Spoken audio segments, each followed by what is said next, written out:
పెట్టేసి ఆడు చూసుకుంటూ నమస్కారం చేసుకుంటున్నాడు. వాళ్ళమ్మ చూసిన లైట్ లేదు, అంటే వెలుగు లేదు అక్కడ. ఏంటి వెలుగు చూస్తే దీపాలే లేవాడు. వెలుగు కదా దేవుడు ఎరుగు. అరే ఎక్కడ పోయినా దీపాలు అని చెప్పేసి బయటకు పోయి చూస్తే బయట పెట్టుకొని చూస్తున్నాడు. ఏ బాబు ఏంట్లో దీపాలు ఎడబెట్టినావు నువ్వు, దేవుని దగ్గర పెట్టాల్సింది పోయి అంటే, అమ్మ దేవుడు అక్కడే ఉన్నాడా, ఇక్కడ దేవుడు లేడా అని అడిగాడు వాడు. చిన్న బాలుడు, 5 ఏళ్ల పిల్లగాడు. దేవుడు అంతటా ఉన్నాడు కదమ్మా, ఎక్కడైనా దీపం పెట్టొచ్చు కదా అన్నాడు. ఇది సత్యసాయిబాబా వారు అప్పుడు అనుభవం చెప్తున్నారు. గతంలో నేను షిరిడి సాయిబాబా వారిగా ఉన్నప్పుడు నేను ఈ విధంగా ప్రవర్తించినాను అనమాట. ఒక రోజు నైవేద్యం పెట్టి కళ్ళు మూసుకొని ధ్యానం చేస్తా అంటే శుభ్రంగా నైవేద్యం అదృశ్యమైంది. ఎక్కడ పోయిందని చూస్తే బయట పోయి అందరూ పంచి పెడతా అన్నాడు. నివేదన చేయకముందే తారపోయే వాళ్ళందరూ పంచి పెడతారు ప్రసాదం అంతా. ఇదే ఇంకా దేవునికి అర్పించలేదురా, నువ్వు ఎక్కడ అందరికి చేస్తున్నావు అంటే, ఏంటమ్మా వీళ్ళందరిలో దేవుడు ఉన్నాడు కదా,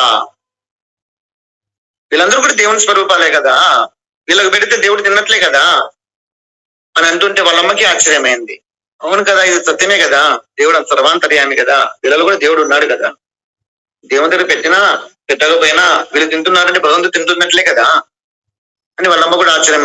కరెక్టే, నువ్వు చెప్పింది నిజమే అని వాళ్ళ అమ్మగారు ఆశ్చర్యపోతుంటే చూశారు. ఆ అనుభవాలు చెప్తాడు. ఇంకో సందర్భంలో నివేదన చేసి తాను ధ్యానం చేసుకుంటా అంటే శుభ్రంగా తానే కూర్చొని దేవుని బొమ్మ పక్కన పెట్టేసి తానే తినేస్తాడు. ఆ శబ్దం వినిపిస్తుంది. ఏంటి శబ్దం కళ్ళు తెరిస్తే ఎదురుగా దేవుని బొమ్మ లేదు, కృష్ణుని బొమ్మ లేదు, ఈ బాలు కూర్చోన్నాడు. తాను తింటున్నాడు. ఇదే ఇంకా దేవుని పెట్టలేదు రా, నువ్వు అప్పుడే తింటున్నావు ఏంటి అంటే, ఏంటమ్మా నాలో దేవుడు లేడా అంటాడట.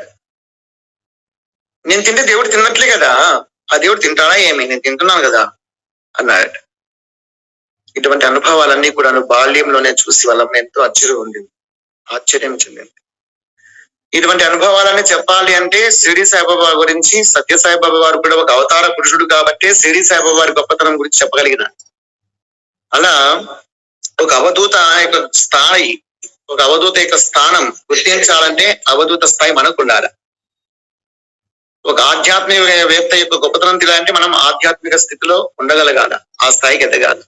అప్పుడు శ్రీకృష్ణ పరమాత్ముడే గరుత్మంతు మీద కూర్చొని సత్యభామను ముందర కూర్చోబెట్టుకునేసేసి శంకు చక్రాలు గదా హస్తాలు పట్టుకునేసేసి గదా పద్మాలు పట్టుకొని ఆకాశంలో రివును ఎగిరిపోతూ అంటే ప్రజలందరూ చూస్తున్నారే తప్ప ఎవరు ఆయన దేవుడిని గుర్తించలేకపోవడానికి కారణం ఏంటి అంటే, మాయా ప్రభావానికి లోనయ్యి ఆ స్థాయిని అందుకోలేక ప్రాపంచికంలోనే ఉన్నారు కాబట్టి ఈ మాయలోడు అనుకున్నారు. మాయలోడు అట్లే పోతుంటాడని ఎన్నో మాయలు చేసినాడు, ఇంద్రజాలం ఇంత ఉంది అని, కానీ దేవుడిని గుర్తించలేకపోయాడు. అది మనకు ఆ స్థాయి అందాలి అంటే మనం ఆ స్థాయి వరకు ఎదగాలి. మనలో నిర్మలమైన హృదయం, పవిత్రమైన హృదయం, ప్రశాంతమైన హృదయం, పాప పంకిలం లేని హృదయం ఉంటే భగవంతుడు మనలోనే గోచరిస్తాడు. అచ్చమైన జ్ఞానికి అంతా వైకుంఠం.